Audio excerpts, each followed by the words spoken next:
पंचम खंड। दक्षिणेश्वर कालीबाड़ी में श्रीयुक्त अमृत, श्रीयुक्त त्रैलोक्य आदि ब्राह्म भक्तों के संग बातें। प्रथम परिच्छेद। समाधि मंदिर में। फाल्गुन की कृष्णा पंचमी तिथि, बृहस्पतिवार, 16 चैत्र, अंग्रेजी 29 मार्च 1883 ईस्वी सन। मध्याह्न भोजन के बाद भगवान श्री रामकृष्ण कुछ विश्राम कर रहे हैं। दक्षिणेश्वर कालीबाड़ी का वही पूर्व परिचित कमरा।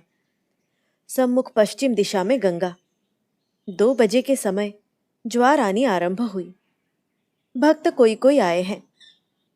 उनमें ब्राह्म भक्त श्रीयुक्त अमृत और मधुर कंठ त्रैलोक्य, जो केशव के ब्राह्म समाज में भगवत लीला गुणगान करके आबाल वृद्धों का मन कितनी ही बार हरण कर चुके हैं। राखाल को असुख है। यही बात श्री रामकृष्ण भक्तों से कह रहे हैं। श्री रामकृष्ण, यही देखो, राखाल को असुख है। अजी, सोडा पीने से क्या ठीक हो जाता है? क्या होगा बापू? राखाल, तू जगन्नाथ का प्रसाद खा। यह बात कहते कहते ठाकुर अद्भुत भाव में भावित हो गए। ऐसा लग रहा है कि सम्मुख साक्षात नारायण को राखाल रूप में बालक की देह धारण करके आए हुए देख रहे हैं। एक ओर है कामिनी कांचन त्यागी शुद्धात्मा बालक भक्त राखाल, दूसरी ओर ईश्वर प्रेम में दिन रात मतवाले श्री राम कृष्ण के वे प्रेम चक्षु, जिनमें सहज ही वात्सल्य भाव का उदय हो गया है। वे उसी बालक राखाल को वात्सल्य भाव में देखने लगे और गोविंद गोविंद नाम प्रेम से उच्चारण करने लगे। श्री कृष्ण को देखकर यशोदा को जो भाव उदय हुआ करता था, लगता है यह वही भाव है। भक्तगण यही अद्भुत व्यापार दर्शन कर रहे हैं। ऐसे समय सब स्थिर है। गोविंद नाम करते करते भक्तावतार ठाकुर श्री रामकृष्ण को समाधि हो गई है। शरीर चित्रार्पितवत स्थिर है। इंद्रियां मानो काम से जवाब देकर चली गई हैं। दृष्टि नासिका के आगे स्थिर है। निश्वास चल रहा है कि नहीं, शरीर ही मात्र इस लोक में पड़ा हुआ है। आत्मा पक्षी शायद चिदाकाश में विचरण कर रहा है। इतनी देर तक जो साक्षात माँ की न्यायी संतान के लिए चिंतित हो रहे थे, वे अब कहाँ हैं? इसी अद्भुत भावांतर का नाम ही क्या समाधि है? इस समय गेरुए कपड़े पहने हुए एक अपरिचित बंगाली आए और आसन ग्रहण किया। द्वितीय परिच्छेद। कर्मेन्द्रियाणि संयम्य य आस्ते मनसा स्मरन् इंद्रियार्थान् विमूढ़ात्मा मिथ्याचारस्य उच्यते। गीता 3:6। गेरुआ वसन और सन्यासी अभिनय में भी मिथ्या भला नहीं। परमहंस देव की समाधि क्रमशः भंग होने लगी। भावस्थ हुए हुए बातें करने लगे। अपने आप ही बोल रहे हैं। श्री रामकृष्ण गेरुआ देखकर, और फिर यहाँ गेरुआ क्यों? एक कपड़ा पहनने से ही क्या हो जाता है? हास्य।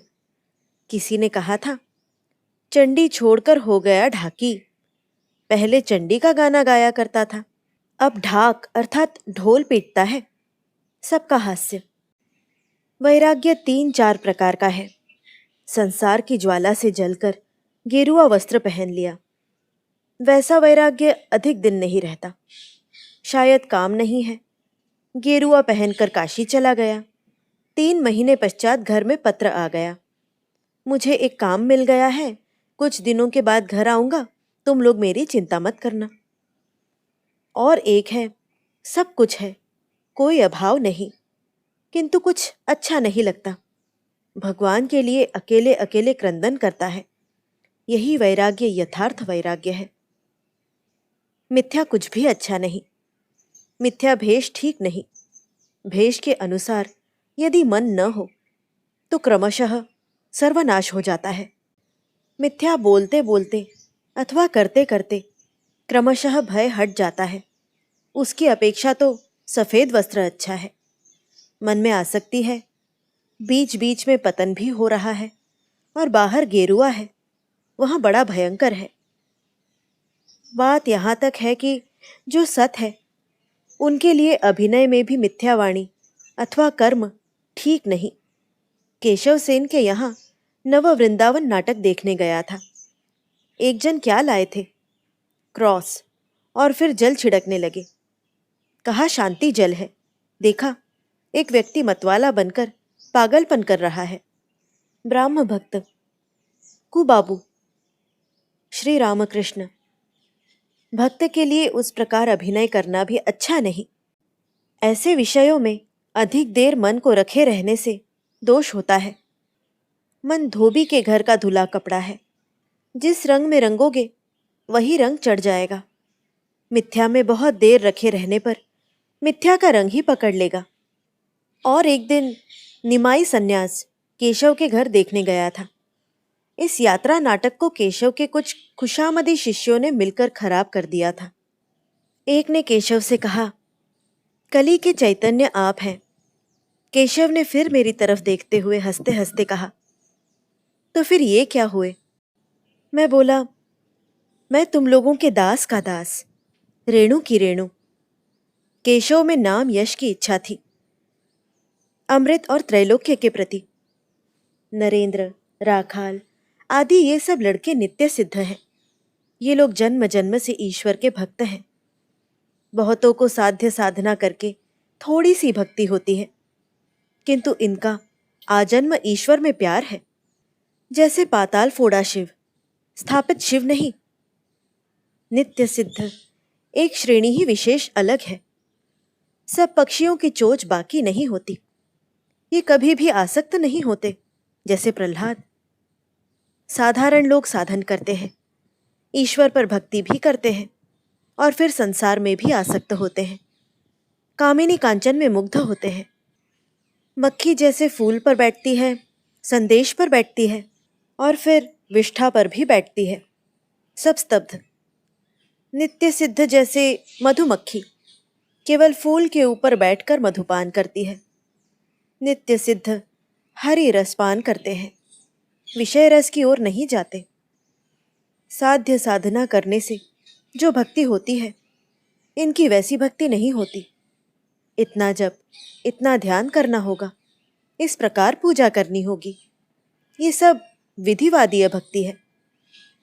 जैसे धान लगे होने पर मैदान पार करना हो तो मेढ़ के चारों ओर घूमकर जाना होता है। और भी जैसे सामने के गांव में जाना होगा, किंतु टेढ़ी नदी के साथ साथ घूमकर जाना होगा। राग भक्ति, प्रेमा भक्ति, ईश्वर में आत्मीयवत प्यार आने पर फिर और कोई विधि नियम नहीं रहता। तब जैसे धान कटा मैदान पार होना है, मेढ़ के साथ साथ घूमकर जाना नहीं पड़ता, सीधा एक दिशा में जाने से ही हो जाता है।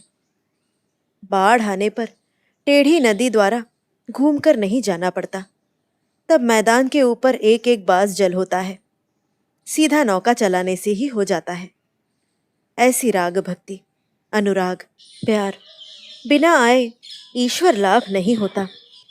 अमृत, महाशय, आपको इस समाधि अवस्था में क्या बोध होता है?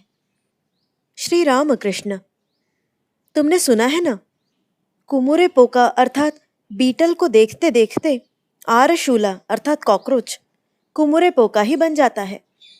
यह कैसे है जानते हो? जैसे हांडी की मछली को गंगा में छोड़ देने से होता है। अमृत, तब क्या तनिक सा भी अहम नहीं रहता? श्री रामकृष्ण, हाँ, मेरा प्रायः तनिक सा अहम रहता है। सोने का एक छोटा सा टुकड़ा सोने के पत्थर पर कितना ही क्यों ना घिसो, तब भी तनिक सा कण रह ही जाता है। और जैसे बड़ी भारी अग्नि राशि और उसकी एक चिंगारी, बाह्य ज्ञान चला जाता है, किंतु प्रायः वे थोड़ा सा अहम रख ही देते हैं, विलास के लिए। मैं और तुम के रहने से ही आस्वादन मिलता है। कभी कभी उसमें मैं तक को भी वे पोंछ देते हैं। इसका नाम है जड़ समाधि, निर्विकल्प समाधि। तब कैसी अवस्था होती है, मुख से नहीं कहा जाता। नमक का पुतला समुद्र मापने गया, थोड़ा उतरते ही गल गया। तदाकार कारित, तब फिर कौन ऊपर आकर संवाद देगा कि समुद्र कितना गहरा है?